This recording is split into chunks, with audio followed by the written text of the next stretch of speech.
crazy like a fool. They call him Daddy Cool. Mama just killed a man. Put a gun against his head.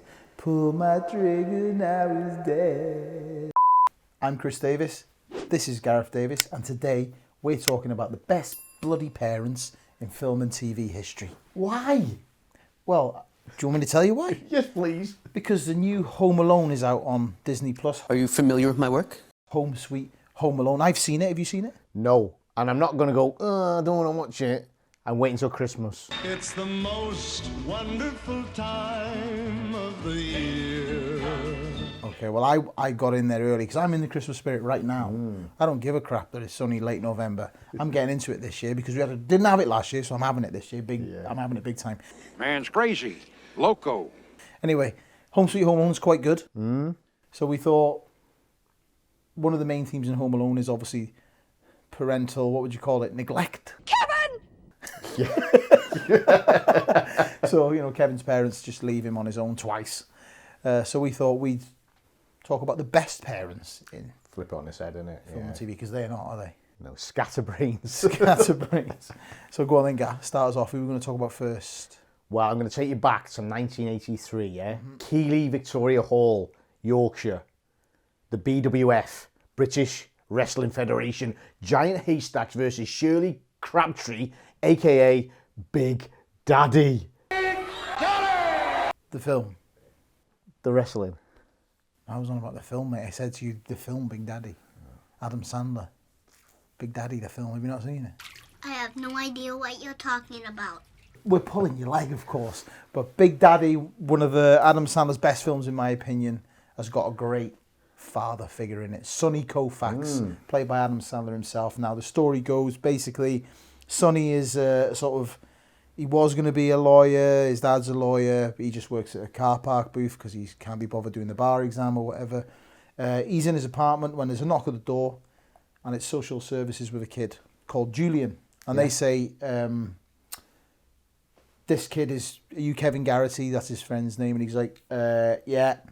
Apparently the kid's mum's died and Kevin's his biological father, who's Sonny's friend. Sonny pretends to be him, rings Kevin up and says, look, I know you're in China, but I'll look after him until you get back.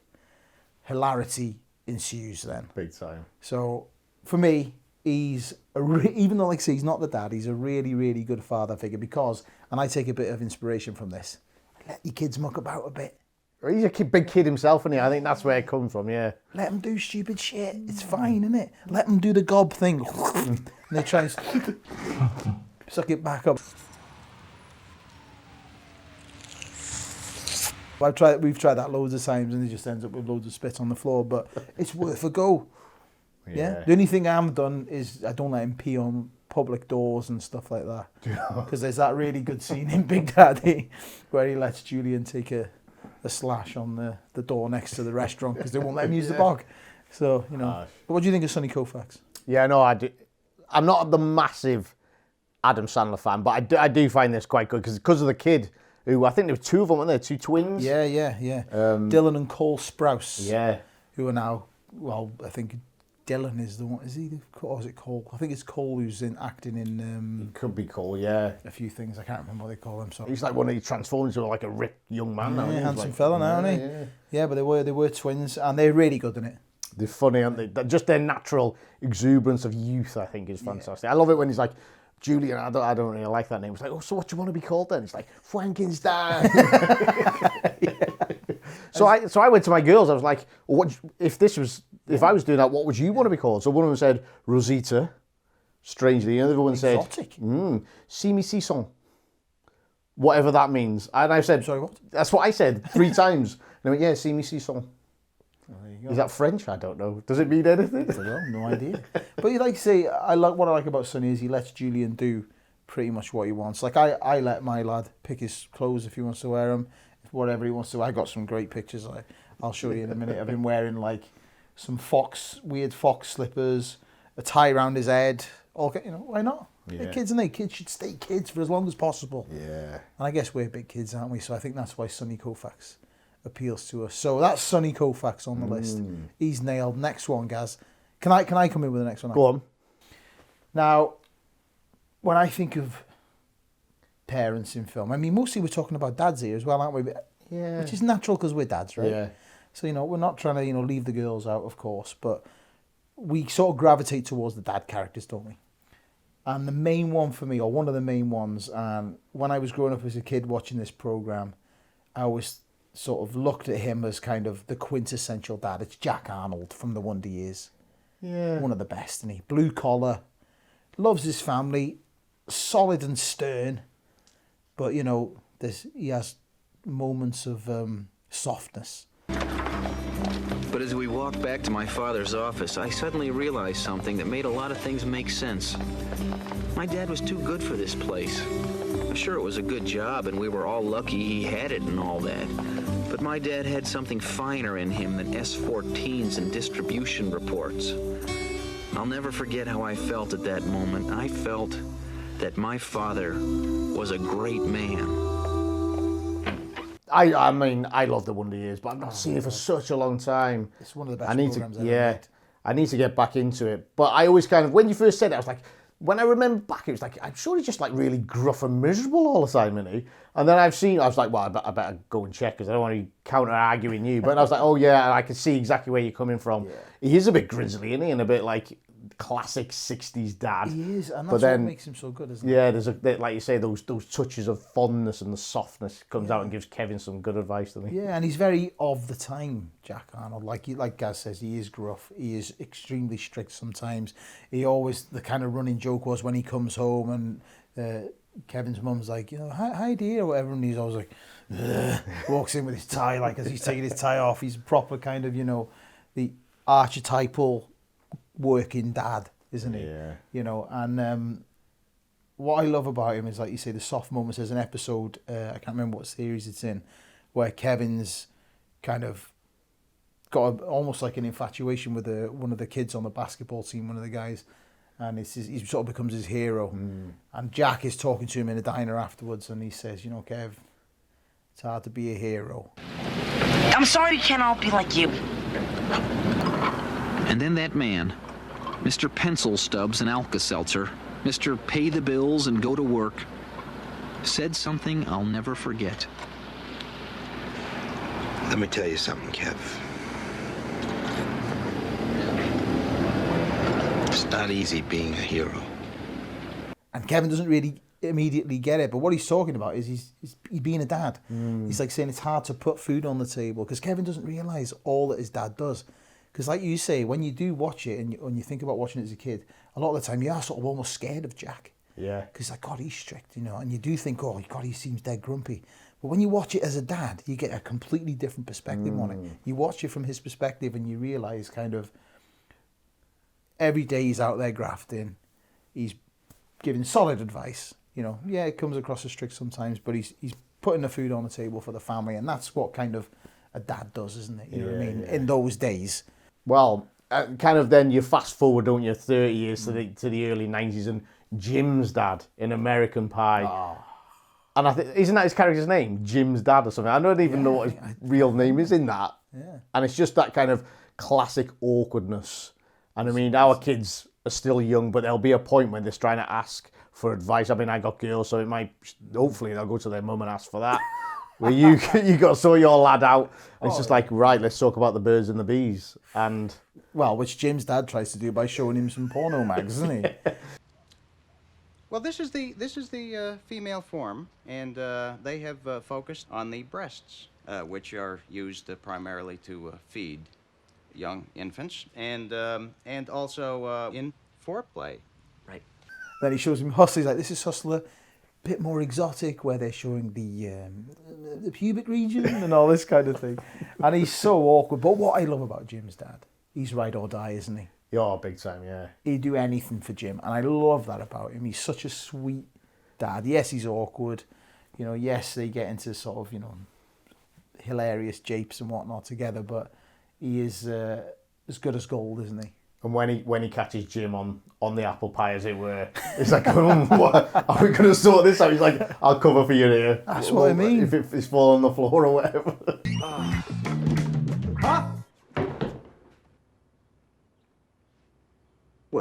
Well, we'll just tell your mother that we ate it all. Who's next? Well, I want to shout out, as we talked about dads, as a duo now, Go on. the Addams Family parents, Oh, good shout. Gomez and Morticia. And Good shout. their kind of view on the world is quite skewed, isn't it? But there's some situations where the kids are like, you see one of the kids going at one of the others with a sword, and they're like, whoa, what are you doing? Don't take that sword. And they give him like a mace or something, like something proper. He's going to smash him up. And on one point, they go like Wednesday saying to, you've got Pugsley in the electric chair like I was the other week. And she's like, we're going to play, is there a God? And the mum goes, no, we got to go to this auction or whatever. And they're like, oh, please. And like, go on, man, you little scams, electrocuting him. It has to warm up. Why? So it can kill you. I knew that. Children, what are you doing? I'm going to electrocute him. But we're late for the charity auction. But, Mother... I said no. Please? Oh, all right.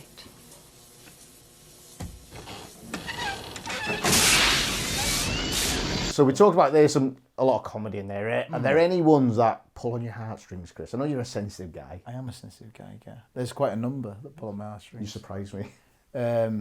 Interstellar. You know, some of the scenes there. The scene where he's crying after he's realised all the messages and stuff and the difference in time. Oh, my God. Yeah. When as a dad, you put yourself in that position and it kills me, man. Yeah. It kills me. Plus the score is amazing and all that, and everything combines to make me cry like a massive baby, because I am a massive baby. I cry at anything. But I don't care, because I'm a sensitive dad and I like that. I cry at that as well. You were trying to say I had a heart of stone the other day. I cried at that as well. I probably cried more than you. You don't cry very much at films. Not much at all, unless you paid 20 quid for it streaming on Disney. And it's rubbish. But yeah, I mean, Interstellar's one. Pursuit of Happiness I can't watch with Will Smith. I can't watch that since becoming a dad. I saw it when it came out. My son's younger than that film. But that I can't watch. When he's like in the toilet and he got nowhere to live, and he's like, there's someone, him and his son, like just holding him, and then someone's banging him, going, hey, let me in. He's like, oh man. No. And just when he get, well, the bit that makes me cry a lot is when he gets the job at the end and he's almost like choking up. He's like, yeah, thanks. Yeah. It's like it's a killer. And it's happy, isn't it? It's happy bit. I can't watch it. I can't watch it, Gav. Yeah. I'm a mess. A mess, and it's embarrassing. But the biggest one that makes me cry the most, it's one of my favourite films ever, one of my favourite father characters ever, even though he's not technically a good dad, is John Kinsella in Field of Dreams. Yeah, you love that. I do love Field of Dreams. Father of Ray Kinsella, the main character. Obviously, the scene at the end with when his dad finally comes, the ghost of his dad finally arrives on the field, and he introduces him to his family, and then as his dad's walking away, he goes, "Dad," and I could cry now. I could cry now. It's that good, and it gets me going that much. He's like, "Dad, want to play some catch?" And it's like, oh my God. And then Dwyer Brown, who plays John Kinsella, like so many people have been affected by that role, and they come up to him and tell him stories. He said it's this weird thing that people gravitate towards him and want to tell him stories when he's out about their relationship with their dads. Yeah. So much so that he wrote a book about his relationship with his father, and then sort of sprinkled it with anecdotes of these stories that people have come and told him about their relationships with their dads. It's called If You Build It by Dwyer Brown. Get on Amazon or wherever other bookshops are available and buy it, because it's really, really great. It's a really, really great book.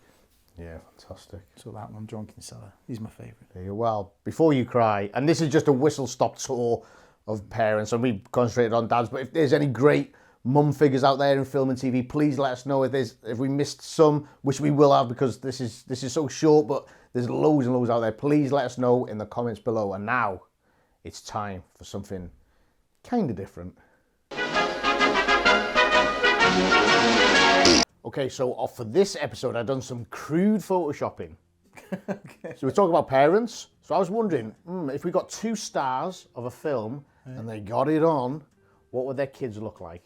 Okay. So really all I've done is mashed up 2 people's faces with crude Photoshop, and I want you to tell me just who the 2 actors are. I can do this. And here's your first one. Who are these 2 Oh my God, actors? I'm all of a sudden not confident. Tom Cruise, Nicole Kidman. Oh, straight off the bat. Yes, come on. He's got it. Don't they have kids? Yeah, they do. We could just see what one of them looks like. It's like that. It looks just like that. Okay, number 2. Quite distracted by the... I got no idea. I don't know. Jennifer Allison or something from Brookside. And Matt LeBlanc. it's Cameron Diaz. I was way off. And Jim Carrey. I was nowhere near on that one. Right, how about this one? Bit easier. Keanu Reeves. Yeah. Sandra Bullock. Sandy. You got it. Yes. Speed. I wish they had children. I think they'd be a good couple. They'd be good looking. Keanu's the man, isn't he? Okay, here we go. Next one. Will Smythe. Yeah. And is it Jada Pinkett Smith? It is. Why have they've got kids? We know what they look like. I know, it's all right. Look like that. Just trying to throw you off. Crafty. How about this one? This handsome. Leonardo DiCaprio. And? Is it Margot Robbie? Oh, yeah, boy. Yes. As what's her face? It's Harley Quinn. I don't like Suicide Squad. Rubbish. Here we go. Next one. It was like, remember the Beauty and the Beast TV program with Linda Hamilton? It looks like the Beast. Yeah. It's Chris Pratt. It is Chris Pratt and co-star Jennifer Lawrence. Jennifer Lawrence. Yeah, Lawrence. That's That's what I said. Yeah. That's Did what I I'm mumble? asking. Did I mumble that? I do mumble. Yeah, Lawrence. Yeah, Jennifer Lawrence. You just looked at me as if I said something. Yeah, no, I wrong. was just trying to throw you off. The film Passengers. Sci-fi. Yeah, it's all right. Sexy man. Paul Rudd. And? It looks a bit like Adam Driver. Okay. You think? The mix looks like Adam Driver. I'm telling you. I can't. Daisy Ridley. And Paul Rudd. Yeah. It was Adam Driver. Oh, was it? You threw me off with the sexy man thing. Oh. Don't think you see it well. Right, okay. How about this one? Brad Pitt. Yeah. Little beady-eyed little... Weird. It's weird. Jennifer Aniston. Brad and Jen. He's only gone and got it. Yes, come on. Yes, here we go. Look at this. Yeah. Judi Dench. Dame Judi Dench. Yeah. Jim Broadbent. Ooh, is that what you're going for? Yeah. Final answer? Yeah. Correct. Yes. In the film Come Iris. on. Good film. And last one, bit of fun. It was the actors. Tom Hanks or Mike Gask as Woody? Tom Hanks, yeah, Tom Hanks. Tom Hanks and I don't know. Co-stars, remember, from a film, not the one you're seeing. Elizabeth Perkins. Robin Wright. Oh, I don't even. Jenny I don't acknowledge Jenny Gump. What? I know Why? this because I don't like her. One of the biggest douchebags in film and TV. Next. That was it. Well, I'm a bit annoyed you finished on Jenny, to be honest with you. As did many. Sorry, I apologise. That was good. I did better than I thought. When the first one come up, I thought, yeah, crap on this, but then I was all right. I thought I'd get you an easy one, and then a hard one, and really shut your confidence. You played me a bit, didn't you? Why? You played me with Rudd, with Adam Driver by saying sexiest man, because we were talking about it just the other day. I'd say your first answer, sorry. Paul Rudd, but there you go. Anyway, let us know how you got on with that challenge, because you can play along as you watch the video. You can tell us how you did on all of these social media channels, and also don't forget to hit that subscribe button for us. That's it. Thank you very much. We'll see you next time. See ya.